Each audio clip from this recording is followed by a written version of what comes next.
Hello everyone, welcome back to Excel in Education. Friends, हम लोग तैयारी कर रहे हैं यूजीसी नेट दिसंबर 2023 के लिए। ठीक है, पेपर 1 और पेपर 2 एजुकेशन सब्जेक्ट है आपका, तो यहाँ पर आपकी तैयारी हो सकती है। ठीक है, तो एजुकेशन वाले लोग ज्वाइन कर सकते हैं। और पेपर 1 में आज हम पढ़ेंगे टीचिंग एप्टीट्यूड का न्यू कॉन्सेप्ट है जो आजकल काफ़ी पूछा जा रहा है, जिगसॉ मेथड।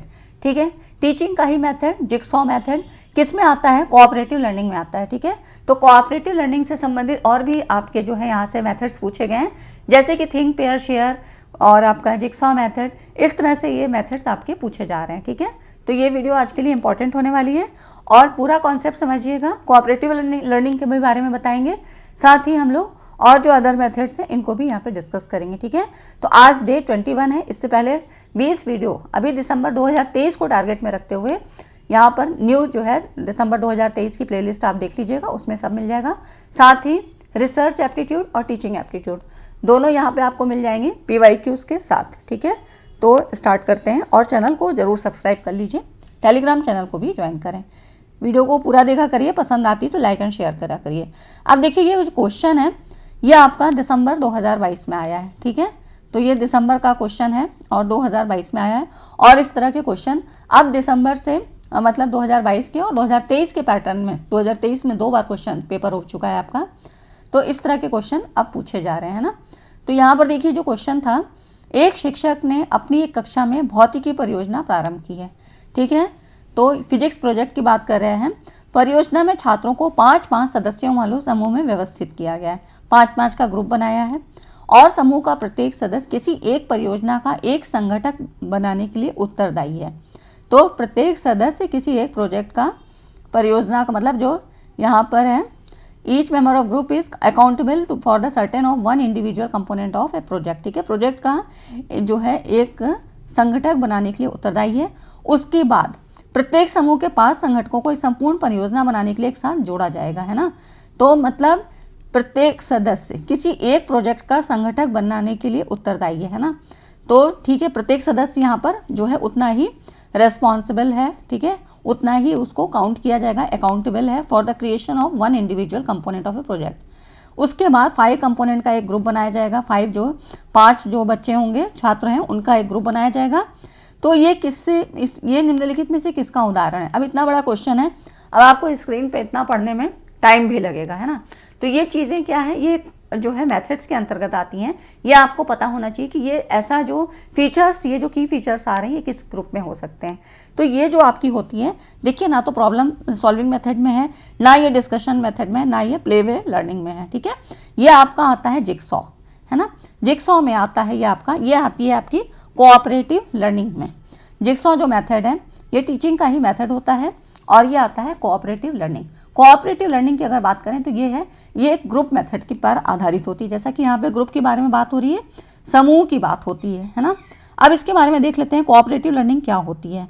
तो कोऑपरेटिव लर्निंग एक ऐसी टीचिंग स्ट्रेटजी है जिसमें एक सामान्य लक्ष्य को प्राप्त करने के लिए छात्रों को छोटे समूह में एक साथ काम करना शामिल होता है। ठीक है, यहाँ पर छात्रों का ग्रुप बनाया जाता है और सबसे लोकप्रिय प्रभावी सहकारी शिक्षण विधियों में एक है क्या? जिगसॉ मेथड, जिसके बारे में क्वेश्चन है आपका, जो एक विषय को उप विषयों में विभाजित करती है और प्रत्येक समूह सदस्य को एक उप विषय पर विशेषज्ञ बनाने का काम सौंपती है। ठीक है, तो यहाँ पर जो जिगसॉ मेथड है, जिगसॉ की जो बात हो रही है, ये यही कह रहा है कि एक विषय को, एक टॉपिक है आपका, उसको आपको सब टॉपिक में यहाँ पर डिवाइड कर देना है फिर, और प्रत्येक समूह सदस्य को और उसका क्या है, एक्सपर्ट बनाना है यहाँ पर। ठीक है, इसका मेन उद्देश्य यही होता है। तो विभिन्न समूह के विशेषज्ञ एक दूसरे के साथ अपना ज्ञान साझा करते हैं, जिससे विषय की पूरी तस्वीर तैयार होती है। ठीक है, तो हर एक ग्रुप का जो भी विशेषज्ञ होंगे वो अपना एक दूसरे के साथ अपना ज्ञान साझा करेंगे, क्योंकि एक ही टॉपिक के सब टॉपिक बना लिए गए हैं। तो अपना अपना जब ज्ञान साझा करेंगे तो इस तरह से वो कंप्लीट टॉपिक यहाँ पर कवर हो जाएगा। ठीक है, विद एक्सप्लेनेशन। तो यही चीज़ है। तो मतलब कोऑपरेटिव लर्निंग की अगर बात करें तो ये एक ऐसी गतिविधि है जो छात्रों को समूह में काम करने में मदद करती है, समूह के सदस्यों को सीखने सिखाने में मदद करती है। अब देखिए, यहाँ पर जो ग्रुप के लोग होंगे वो सारे ही क्या होंगे, रेस्पॉन्सिबल होंगे, सभी एक्टिव होंगे, है ना। एक्टिव मोड पे काम करेंगे। ऐसा नहीं होगा कि ग्रुप में है तो वो कर लेगा, हम छोड़ देते हैं, हम नहीं करते हैं, ऐसा नहीं होगा। तो हर किसी को अपनी क्या होगी, एक इम्पॉर्टेंस पता चलेगी, ठीक है। तो ये जो ग्रुप जो स्ट्रेटजी है ये व्यक्तिगत सफलता के बजाय समूह की सफलता पर ध्यान जो है फोकस करती है, ठीक है। तो यहाँ पर समूह पर क्योंकि ध्यान दिया जा रहा है, इससे क्या होगा, एक तो टीम टीचिंग की बात बढ़ेगी, मतलब आपस में क्या होगा, कोऑपरेटिव की भावना बढ़ती है, सहयोगात्मक भावना बढ़ती है। यहाँ पर जो कंपटीशन होगा भी वो क्या होगा, हेल्दी कंपटीशन होगा, किसी को नुकसान पहुँचाने के उद्देश्य से नहीं होगा, ठीक है। तो ये सारी चीज़ें आपकी सहयोगात्मक या सहकारी शिक्षण में आती हैं, ठीक है। तो ये आपकी कोऑपरेटिव लर्निंग की बात होगी, जिसमें आपकी जिक्सॉ मेथड से ये संबंधित प्रश्न था। अब इसके बारे में देखते हैं। कोऑपरेटिव लर्निंग को 3 पार्ट्स में यहाँ पर डिवाइड कर देते हैं, ठीक है। तो अब इसमें क्या होगा, फॉर्मल लर्निंग होती है, इनफॉर्मल और कोऑपरेटिव लर्निंग, ये 3 इसके जो है पार्ट्स बताए गए हैं। फॉर्मल में क्या होता है, एक स्ट्रक्चर्ड फॉर्म में होता है ना। फॉर्मल का मतलब ही जैसे कि औपचारिक, फॉर्मल में क्या होता है, तो यहाँ पर ग्रुप की बात हो रही है ना। वैसे फॉर्मल में अगर हम बात करें औपचारिक अनौपचारिक, आपने शिक्षा में पढ़ा है क्या है कि औपचारिक क्या है, पूरे रूल्स रेगुलेशन के साथ बने होते हैं, जैसे कि स्कूल, टाइम पे जाना, टाइम पे आना, एक टाइम टेबल होता है, वहाँ पर स्कूल में डिसिप्लिन होता है, ये सारी चीज़ें। और बिल्कुल इसके ही अपोजिट क्या होता है, इनफॉर्मल में होता है। और यही चीज़ यहाँ पर भी है। तो ये कोऑपरेटिव लर्निंग से संबंधित है, ग्रुप से संबंधित है। तो यहाँ पर अगर बात करें फॉर्मल लर्निंग की, तो स्पष्ट संरचना होती है और शिक्षक ही ग्रुप बनाता है, ठीक है। 3 से 5 यहाँ सदस्य होते हैं। तो सब चीज़ क्या होगा, एक पहले स्ट्रक्चर्ड फॉर्म में होगा, ठीक है, सारी चीज़ें पहले से प्री प्लान्ड होंगी। इनफॉर्मल लर्निंग क्या होती है, इनफॉर्मल में संरक्षित नहीं होता है, यहाँ पे 2 से 3 सदस्य होंगे और जो है यहाँ पर कोई भी संरचना निर्धारित नहीं होती है, ठीक है। और कोऑपरेटिव लर्निंग में, कोऑपरेटिव लर्निंग क्या होती है, लॉन्ग टर्म होती है, मतलब टाइम पीरियड के अकॉर्डिंग भी यहाँ पर होती है, ठीक है। जैसे कि इनफॉर्मल लर्निंग, तो यहाँ पर एक मतलब एक कोई टर्म ऐसा डिसाइड कर लिया जाता है, लेकिन मान लीजिए ज़्यादा खिंच जाता है तो ज़्यादा हो जाता है। कोऑपरेटिव लर्निंग जो होती है ये लॉन्ग टर्म होती है, यहाँ पर ज़्यादा लंबे समय तक चलती है। तो क्योंकि सहयोगात्मक भावना होती है, यहाँ पर टीम में काम करना है, ग्रुप में काम करना है, तो आपस में व्यवहार भी घर परिवार जैसा ही बन जाता है। मतलब यहाँ पर ग्रुप में तो वो काम करते ही साथ में हैं, सहयोगात्मक व्यवहार उनका होता ही है, लेकिन अगर घर से बाहर के मतलब ग्रुप से बाहर अगर वो मतलब अपने आपसी संबंधों की बात करें तो वो घर इसमें ग्रुप के अलावा भी उनका ये चीज़ यहाँ पर कायम रहता है, ठीक है। तो ये हो जाती है आपकी कोऑपरेटिव लर्निंग के 3 पार्ट्स, ठीक है ना। इतनी चीज़ें समझ में आ गई हो तो वीडियो को लाइक ज़रूर करें। अब देखिए अदर मेथड्स कौन कौन से होते हैं कोऑपरेटिव लर्निंग के, इनको भी थोड़ा सा जान लीजिए कि कभी अगर आपको ऐसे भी पूछ लिया जाता है, पेयर बनाने में आ जाए, मतलब मैचिंग के फॉर्म में जो आ जाए लिस्ट 1 और लिस्ट 2 में, तो आप कम से कम मैच कर सकें। जिसमें कि देखिए और कौन कौन से मेथड्स हैं, तो थिंक पेयर शेयर, हिंदी में नाम मत याद रखिएगा, बड़े ही अजीब नाम है ना। तो यहाँ पर जो मेथड्स हैं cooperative learning methods, think pair share, reciprocal questioning, jigsaw है ना, जिक्सॉ हो गया, scripted cooperation and group investigation, ठीक है। तो इसमें थिंक पेयर शेयर जो है, इसे ये छोटा होता है और इसे करीब 5 मिनट में पूरा कर सकते हैं। इसके अलावा जैसे ग्रुप इन्वेस्टिगेशन है, ये सब कई हफ्ते तक चल सकते हैं, इनका टारगेट लंबा हो सकता है, ठीक है। थिंक पेयर शेयर इसमें वही है कि अपना चीज़ें सोचो, फिर अपना पेयर बनाओ, मतलब जो आपका साथ में बैठा है, सहपाठी है, और या आपका जो भी फ्रेंड है, उसको आप अपनी बातें शेयर करो और थिंक पेयर एंड शेयर, फिर साझा करो, ठीक है। तो ये चीज़ होती है इसके अंतर्गत, है ना। थिंक पेयर शेयर, इससे भी क्वेश्चन पूछे गए थे और मैक्सिमम यही चीज़ें पूछा जाता है कि ये किस में आती हैं, तो ये आपकी इसी में आती हैं, कोऑपरेटिव लर्निंग में आती है, या ग्रुप, अगर कभी ग्रुप से नाम दिया हो तो आपको इसी में जाना है, या कोऑपरेटिव की बात होगी तो भी। एक होती है कोलैबोरेटिव, तो कोलैबोरेटिव और कोऑपरेटिव दोनों क्वेश्चन बहुत आते हैं, ठीक है ना। तो यहाँ पर हो गया। अब देखिए इसके बाद क्या देखते हैं, जिक्सॉ क्या है, जिक्सॉ के मेन फीचर्स थोड़ा सा देख लेते हैं। तो jigsaw is a cooperative learning strategy है ना, जो कि यहाँ पर कह रहा है कि 2 तरह के यहाँ पे ग्रुप बनाए जाते हैं, ठीक है।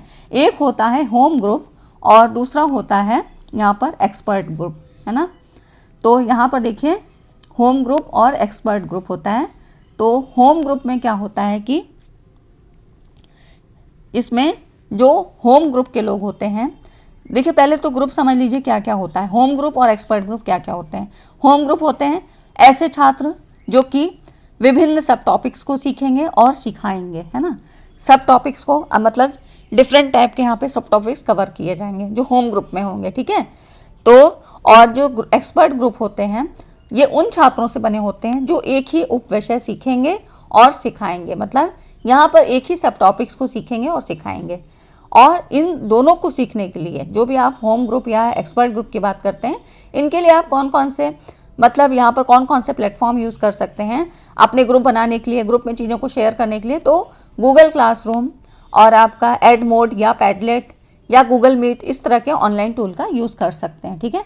तो यहाँ पर देखिए, ये तो मैंने आपको बताया कि एक्सपर्ट ग्रुप और होम ग्रुप है ना, यहाँ पर होम ग्रुप की बात हो रही है।